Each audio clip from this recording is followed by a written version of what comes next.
The Virginia Cable Telecommunications Association and your local cable provider presents Cable Reports.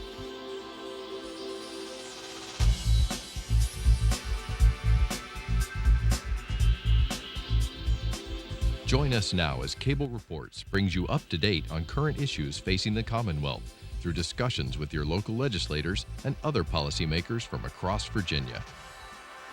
From the General Assembly and the City of Richmond, I'm Woody Evans for Cable Reports, brought to you by the Virginia Cable Telecommunications Association and Comcast, connecting Virginians to their government.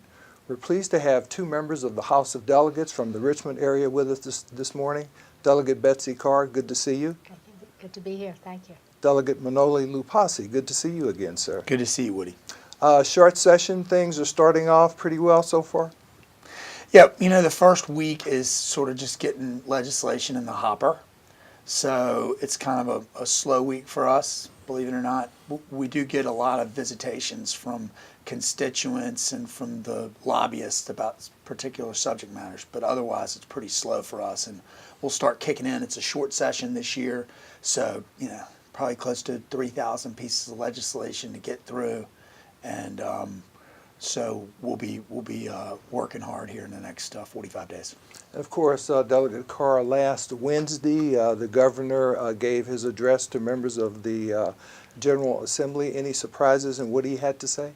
I don't think so. I think, you know, he kind of put it out there ahead of time. So we know one of the big issues is going to be the budget, meeting the shortfall, and a lot of demands. A lot of needs to be done with the state employees, raises, and just a number of crucial issues. So we've got to balance all the needs and try to balance that budget.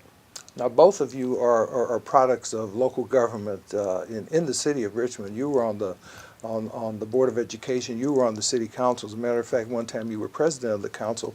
What kinds of needs do you see that the city still has that may be addressed this session?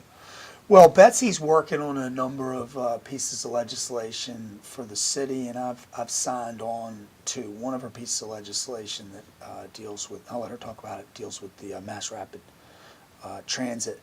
But, you know, one of the issues that we have for a large percentage of I would say a large percentage of our citizens, as it compares to other surrounding localities, is that because we have people that are socioeconomically challenged, a large percentage of our populace is socioeconomically challenged, economic really, we have a lot of people driving around without licenses. They've gotten a speeding ticket, or they've gotten, you know, convicted of some kind of, sometimes it's a minor offense, sometimes it's a little bit more, but whatever it is, they got fines and costs that they owe. And if they're not paid in a timely way, and a lot of times people have to decide whether they're going to eat or whether they're going to pay the landlord. And so if they don't get paid, their license gets suspended. And it's not good for our government to have laws that people are routinely ignoring. It is not good for the system.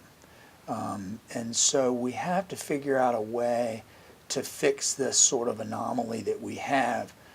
The governor has made some proposals. I don't think those are realistic. I don't think that we have that we would have any support for the things that he's proposed. But there are some things we can do, and I've got some legislation that I'm going to put in that deals specifically with this subject matter.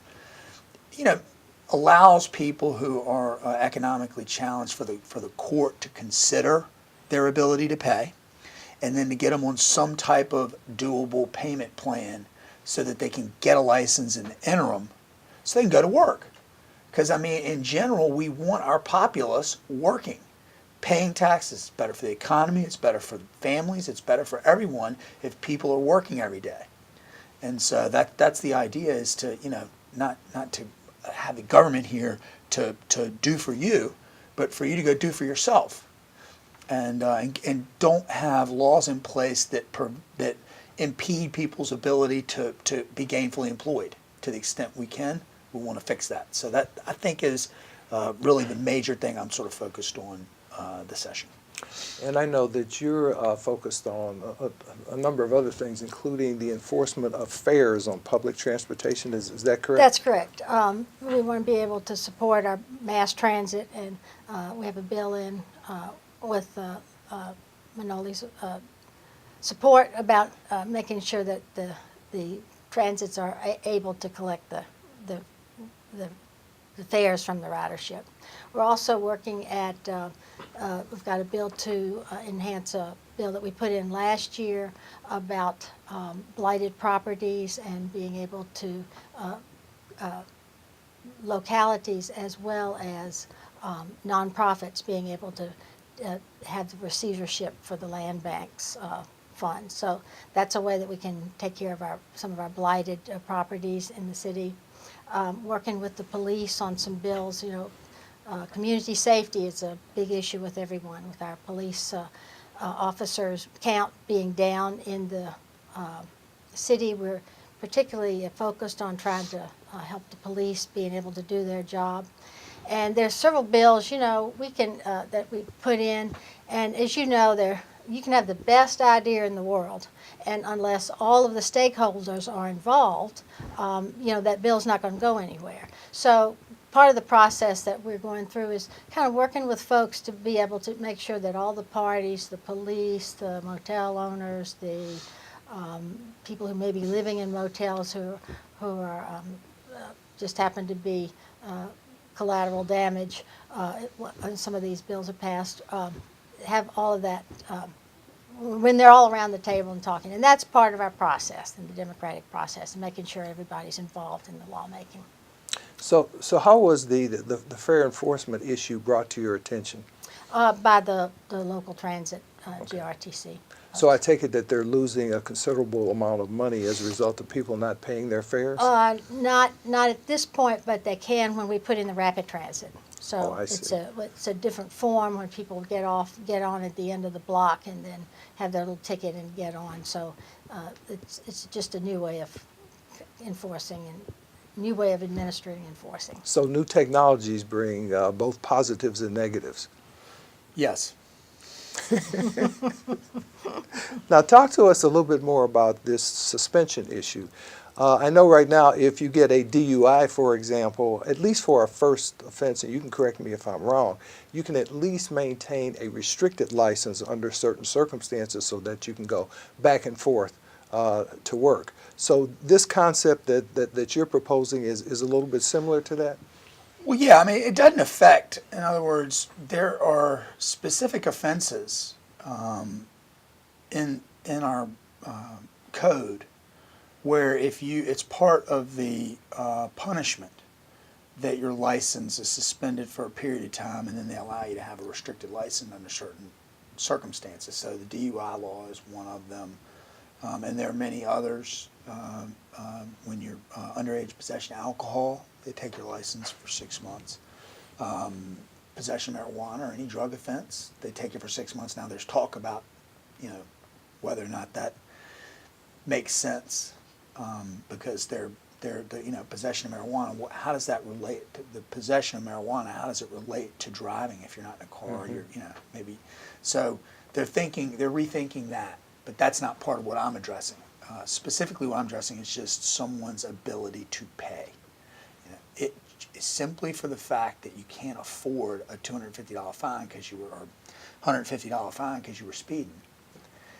Should that in and of itself operate to take away your ability to operate a motor vehicle lawfully? And so that's the question. Do we take into account someone's the amount of money someone makes to fashion? You're not absolving them of the crime that they committed or the traffic violation they committed. They still have to pay. But rather than saying if you don't pay $150, you lose your license, we say, okay, you make $12,000 a year, so we're going to require you to pay $5 a month or $3 a month. What can you pay a month? And then kind of work out a payment plan so that you're still paying, but as long as you keep up with your payments that you can afford, that you're allowed to continue to operate a motor vehicle and go to work. And so that's the idea. The idea is to take into consideration where people are economically, so that they can keep working. I mean, we don't want people violating our law, and we want people to work. Those are two, I think, core things for us to function. And so to the extent we can correct those, I think we should. Now, you mentioned blighted neighborhoods and how we can rehabilitate them. Talk to us in a little bit more detail about the legislation you have introduced. Well, this is actually just an enhancement of kind of just adding something on to last year. But I'd like to follow up on what Delegate Loupassi said about, what we're dealing with in a lot of our populations economically stressed. And several other pieces of legislation that kind of deal with that in a broader way. One is encouraging the governor to include policies that consider the best practices in terms of childhood development and toxic stress. We're finding out that that's the big causes of what happens in the adult population. So that's just kind of an awareness of those things that are happening, so we want to include that as we're going forward in policies. Also looking at having no excuse absentee voting. That just kind of putting that out there and see where we go, because a lot of folks we have excuses now for absentee votes, in-person absentee voting. So that's another thing that looking at. And I'm putting in something about, having fair housing law having to do with having companion animals. So they're kind of just a number of things that we're looking at, a number of areas that maybe, address specific needs of specific citizens and don't encroach on the rights of others. So what kind of toxic environments do some youngsters still grow up in? I know years ago there was a big issue around lead-based paints that caused problems for youngsters. There's a movie going around now called Resilience, and there's several showings in the area now. But one of the piece about this is that there's a test called ACE, Adverse Childhood Experiences, and 10 questions. If they found out that if there are more than 3 of those that are answered negatively, it can really affect the child's behavior and then adult, both mental and physical health.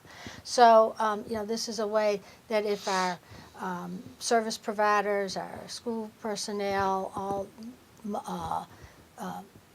law enforcement, all are more informed about this, then we're better able to treat this and deal with this and move forward in a positive manner. It's been said that this is the greatest unacknowledged public health problem that we have. Now, also, I think you still serve on the Virginia Housing Commission. Yes, You talked a yes. little bit about that, and one of the issues that is still with us as a result of new technologies, especially the internet, is Airbnb. Yes, yes. We've had study groups, which I was on during the summer and so forth. And I think maybe there's some legislation, but that's a lot of, it's the hotels, the hospitality industry, the people who want to rent out their house for a weekend to help pay for their college costs for their children and so forth. That's a lot of issues to deal with. Again, that's the thing where it's important to have all the stakeholders in. Right. And it is the shared economy is going to be here. So it's something that we need to deal with. There's some other areas have tried, but there's no national kind of policy on it. So that's an issue that we're dealing with and need to continue dealing with. And of course, Delegate Loupassi, the General Assembly dealt with a new technological issue a couple of sessions ago in terms of Uber and Lyft. So, Well, it's the same thing. Right. Okay. When you have the ability to get to a large number of people and offer a service, then you're opening up competition that heretofore was not there. So if you're the hotels, you don't like Airbnb or whatever it is. The reason why you don't like them is because they're taking away potential customers.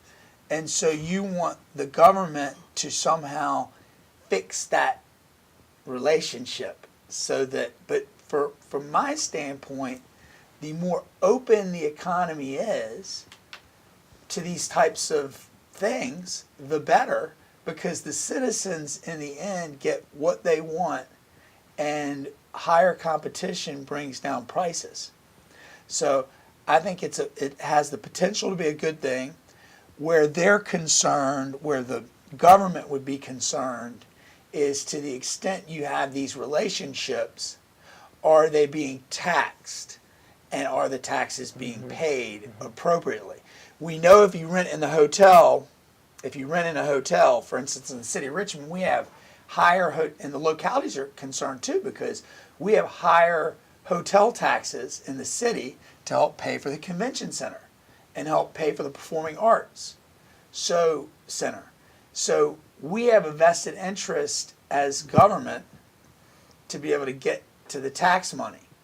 And to the extent these relationships sort of exist off the grid and they're not paying taxes, then that's where they get into a sticky point. And that's kind of what's happened in New York, I think. I think that there's a lot of to do there.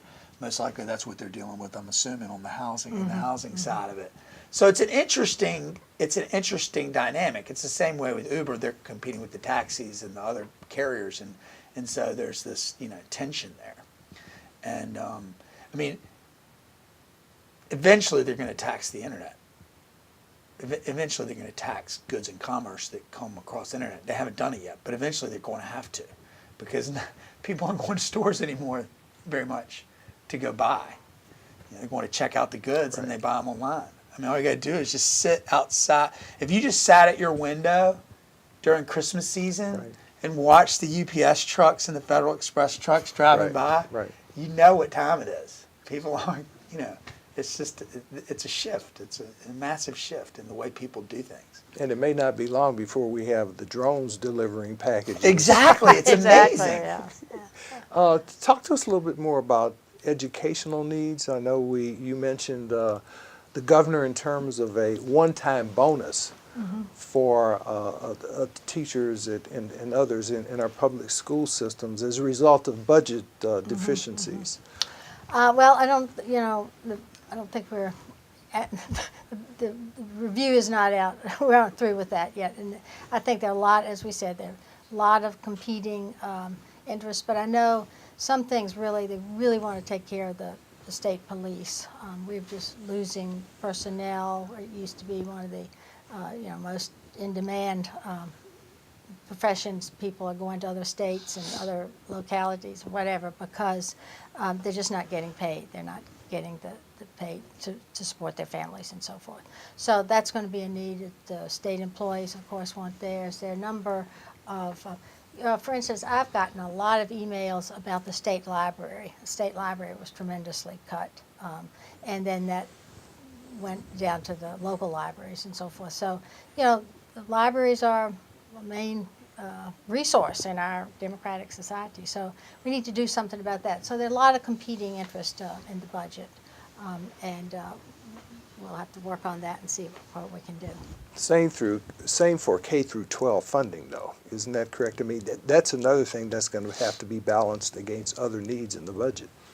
Yeah, we won't cut funding, K through 12 funding. We won't cut that. What about that's just not that's something that's just not going to happen. What about our junior college, community college systems and institutions of higher learning?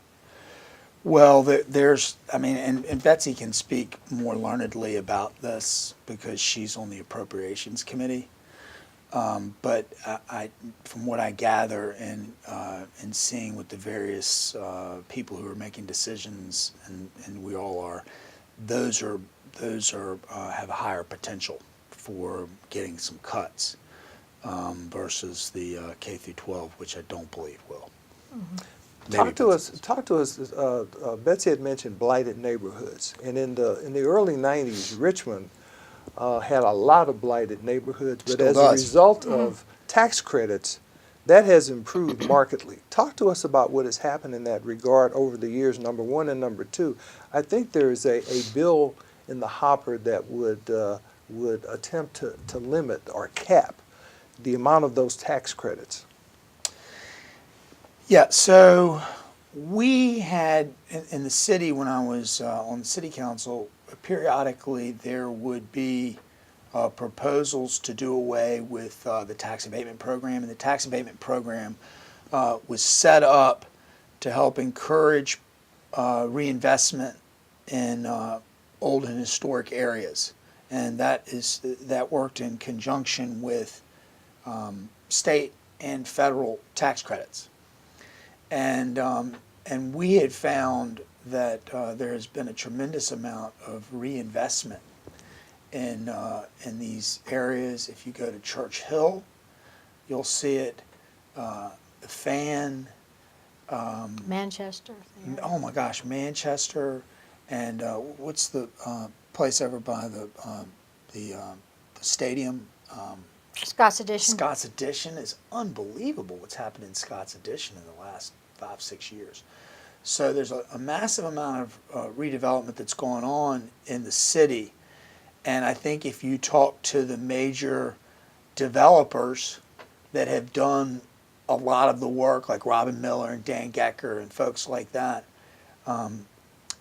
they would tell you undoubtedly that the tax abatements that they get make the deals accomplishable. So, and so now you've asked me about the state. I would think that because there has been a massive amount of success that has been attenuated with these tax credits, I do not. My guess is that it would be very difficult at this point to say that they're not still needed or useful. So, redevelopment and all the things associated with it, the jobs and that they produce, are very helpful.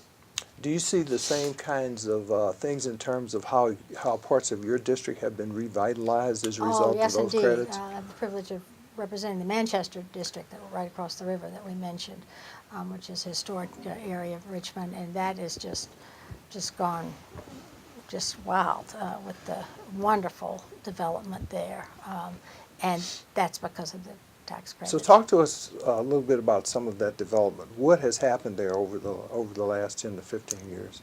Well, I can remember when I was going door to door a number of years ago with a young man who was an architect, and he said, "Oh, wow, this is just such a beautiful area. There's, like one of the, it's a unique place in the country. There would be the buildings that had been old and decrepit were down, so there were a lot of open spaces." And what's happened is that Robin Miller and Dan Gecker and others have taken a lot of properties and put in condominiums or apartments.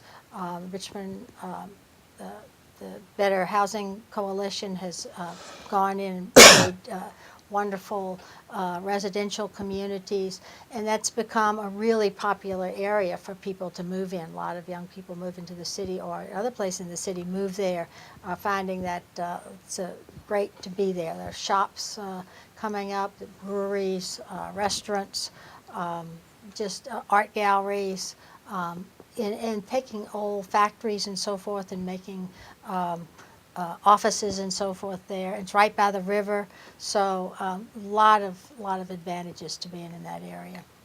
You had mentioned best practices, encouraging the governor to adopt best practices. Can you give us some examples of your thinking in that regard?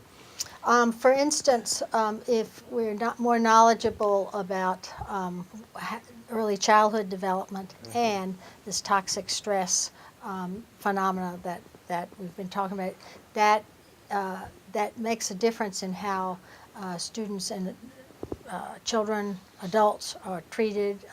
It makes a difference in, for instance, it can cause high blood pressure, obesity, when these things are not dealt with at a younger, when they happen. For instance, in a classroom, if a child has in the morning had some kind of trauma at home, whether there was a shooting outside in the street or whether there was some abuse or something that happened in the family, when he comes to the classroom and the teacher comes and asks him to show the paper, all he can do is just kind of curl up down inside of himself, and the adult who's responding thinks that this is being disrespectful, whereas he's just in a kind of survival mode. So you can see how that kind of thing, if the adults who are treating the children, for instance, are informed about how trauma has been affecting the children, then that changes the way that they are able to operate and behave and help the child move out and be supportive and move into a more